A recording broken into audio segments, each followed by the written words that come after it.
Welcome to my channel, MGR Performance. My name is George. That's the Hawk, the big green machine, small tire car. The video is not about that.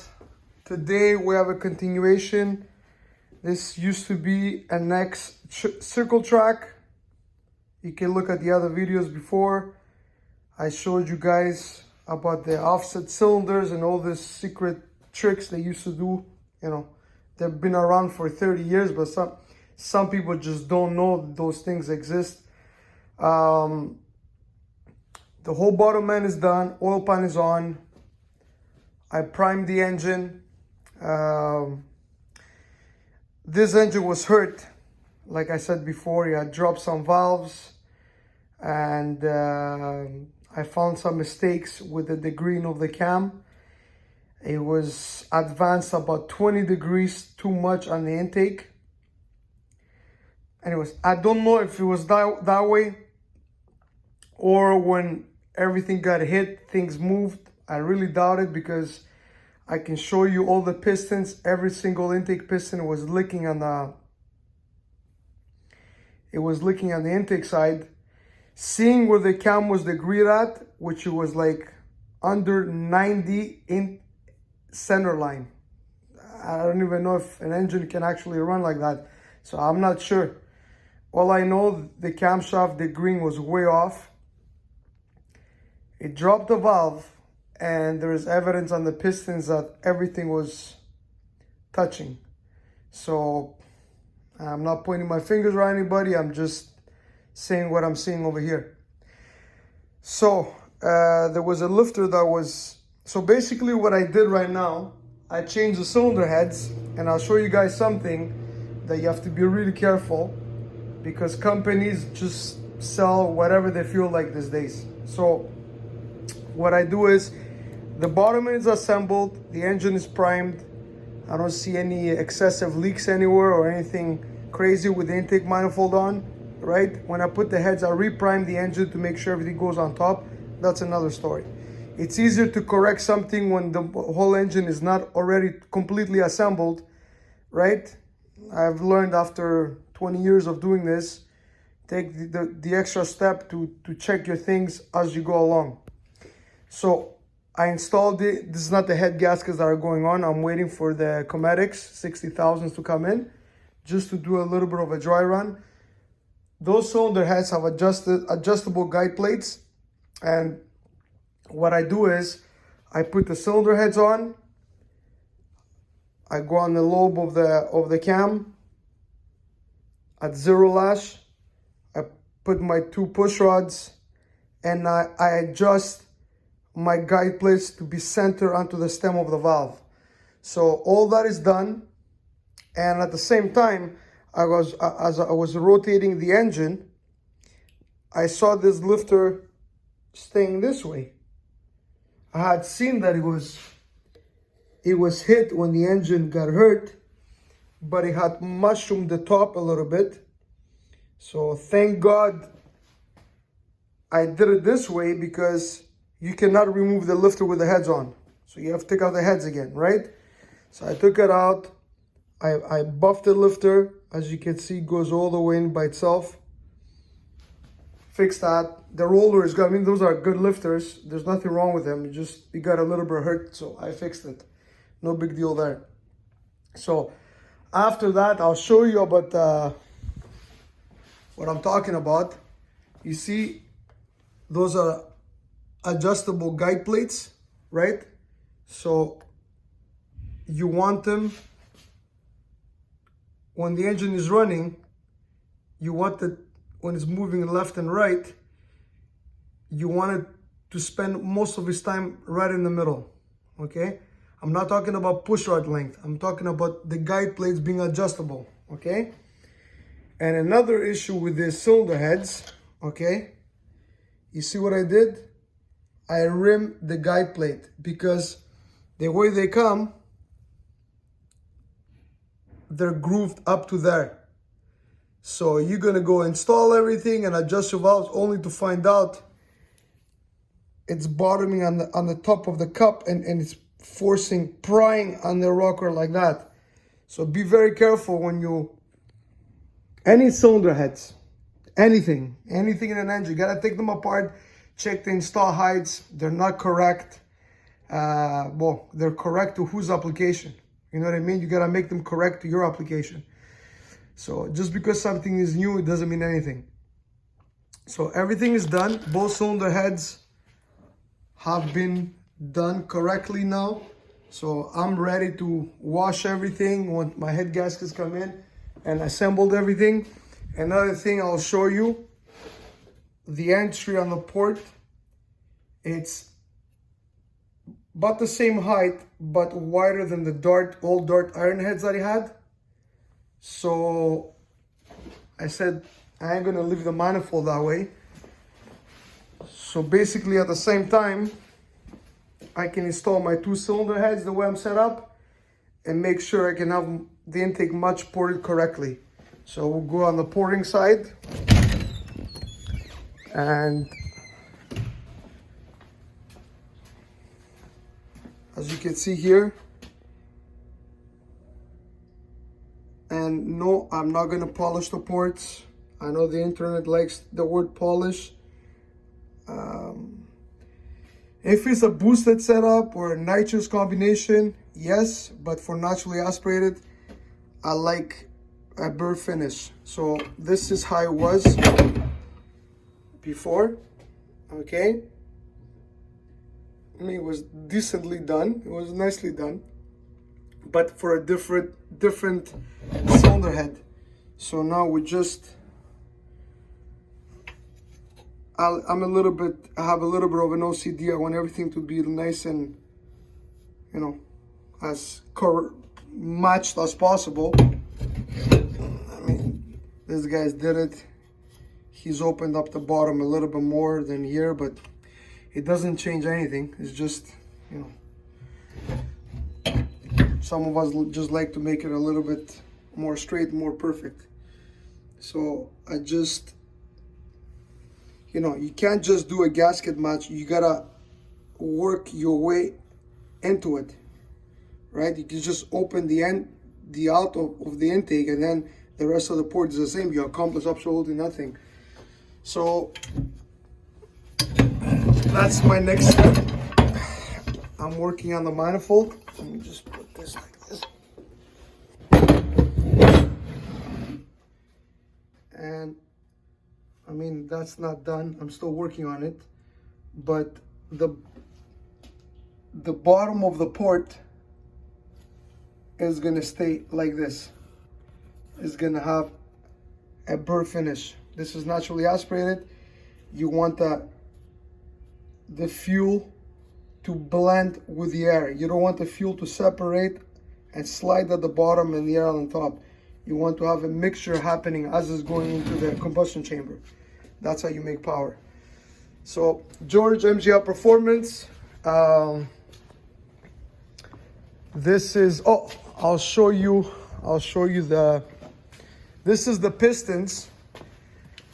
This is the pistons that came off the NASCAR 358 circle track engine that I'm converting to an ice racing engine, okay? So you tell me what you think.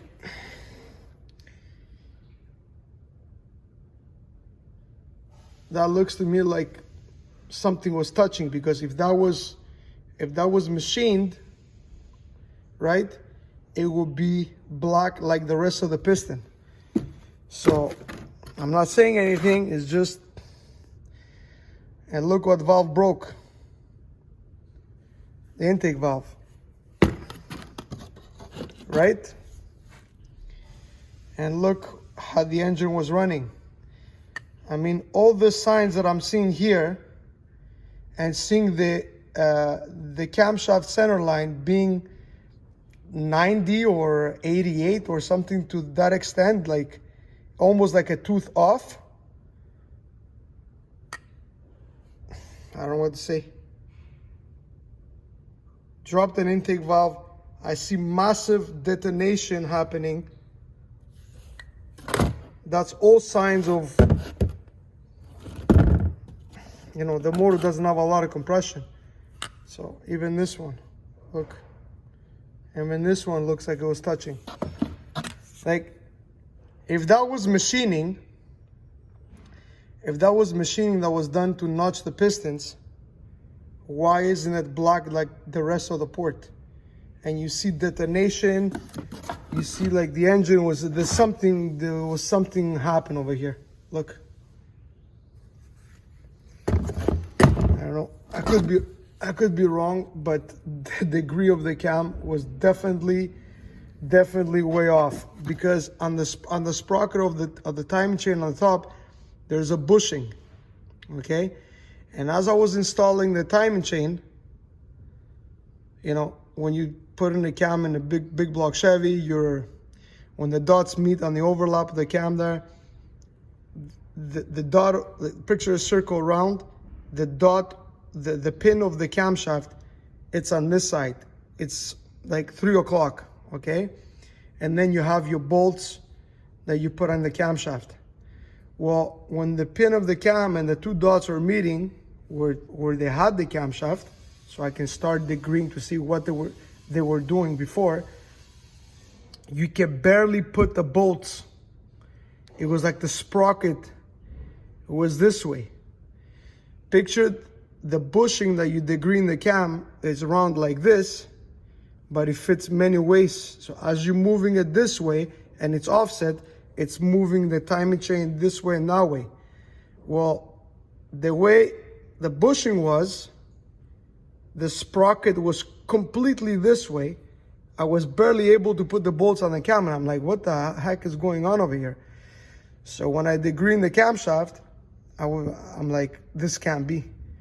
Check with another dull indicator, piston stopper. I tried 5 times to degree in the cam. I was getting the same number. So I pulled the bushing out. I moved the sprocket where it usually goes. I know, because I've done so many of them.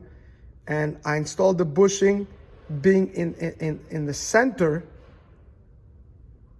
Follow me? Being in the center. Then all the bolts, all the 3 bolts were lining kind of in the middle of the camshaft. So the camshaft was centered like if it didn't have any offset. So I degree my camshaft, and it was installed 102 center line, which makes sense, because so I'm getting a 108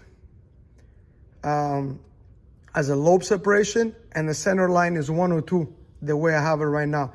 And that makes perfect sense for an application like that. So me seeing all these detonation issues, it looks to me like the camshaft was way too advanced. It looks like, I don't know. You guys let me know in the comments. Does this look like the valve was hitting, or it looks like somebody had machined the pistons and hacking the engine run, and this is not blocked like the rest of them?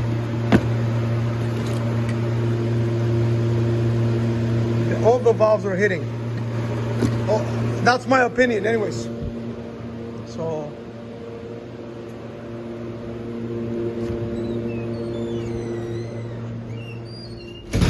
that is my, sorry guys, the heater went on in the garage. Like I said, we live in Canada, and today actually it's a beautiful day. It's not that cold, but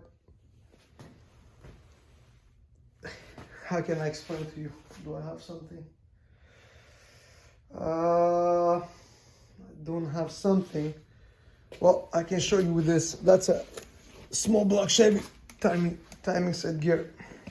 So picture this, okay? When this dot, where's the other dot? Picture this dot is with this dot. Picture it's turned, okay? Just follow this dot here. If you move it here, will be the center. Forget about the bottom one. Okay, picture the bottom one, let's say it was here, and you turn the timing chain here. So the pin of the camshaft, it's around 3 o'clock, okay? Well, picture that timing gear has an enlarged hole with a bushing to offset, so you can play your top gear this way and that way to degree in the camshaft, right? Well, the bushing was that way, and it had turned the top gear this way. So when I was trying to put the bolts in, they would barely go in because, and the holes in that timing chain, they're slotted, they're oval, so it gives you adjustability, but it goes all the way that way. So after seeing that, after degreeing the cam 5 times to make sure I'm correct what I'm seeing, I went back and I looked at the pistons again, and all the pistons on the intake valve looks like they were hitting, right? And it makes perfect sense because the camshaft was about 20 degrees, if not more than 20 degrees, advanced. So when you advance the camshaft, you bring in the intake closer to the piston. When the cam is retarded, you bring the exhaust valve closer to the piston.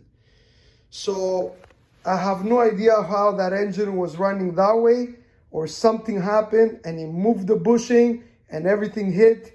I don't know. In racing, you never know. I'm not saying the guy that did the engine did it that way. All I'm saying, what I'm seeing here and what I'm seeing on the pistons, it makes perfect sense for the engine to get hurt that way, and any drop an intake valve. So intake valves are touching. One touched a little bit too much, dropped it, and there you have it.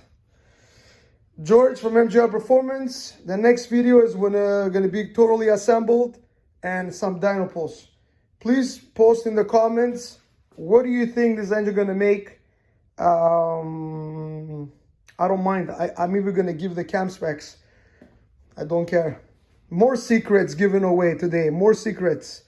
Top secrets, circle track. What I'm getting with the degree wheel, because the camshaft has no numbers on it, obviously, right? I believe it was a 246 on the intake, 251 on the exhaust. It was grinded for a higher rocker ratio, but we're only using 1.6. So that's going to decrease the duration a bit, and it's also going to decrease the lift. It's about 598 intake lift and 614 exhaust lift right now with 1.6. And I'm getting a 108 lobe separation, and it's installed at 102. That's the specs I'm getting on my degree wheel with all the valve timing events that I did on the intake and the exhaust. So more secrets on a 358. And I called a buddy of mine that does a lot of these engines, and he says you're pretty much dead on your specs. What you go with your degree wheel, that's pretty much what most of us use as specs. So, I mean, it makes sense. It's only 358 cubic inch, right? This one is 358 cubic inch. It's going to be about 10.7 compression. The heads flow about 290.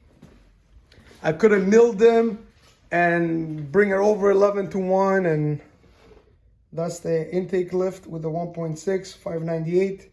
That's the exhaust lift, 625. And the heads are as cast.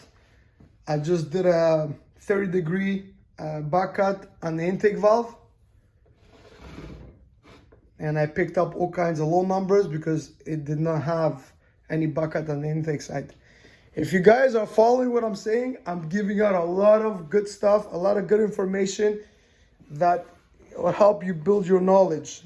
You know, a lot of guys assemble engines and build engines, but they don't touch things like this. I'm not saying I'm better than them. They do, you know, some guys do all kinds of engines.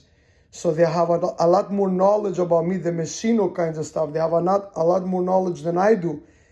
But on this specific drag racing engines and performance engines and hot rod engines, stuff like that, my knowledge is pretty damn good for my age, you know, because I'm only 45 years old, but I've been doing this for a long time. So thanks for watching. The other video, it's doing amazing. I mean, it's like almost 17,000 views in a couple of days. So I figured I'd give you some more secrets, some more ways how we work on this kind of engines.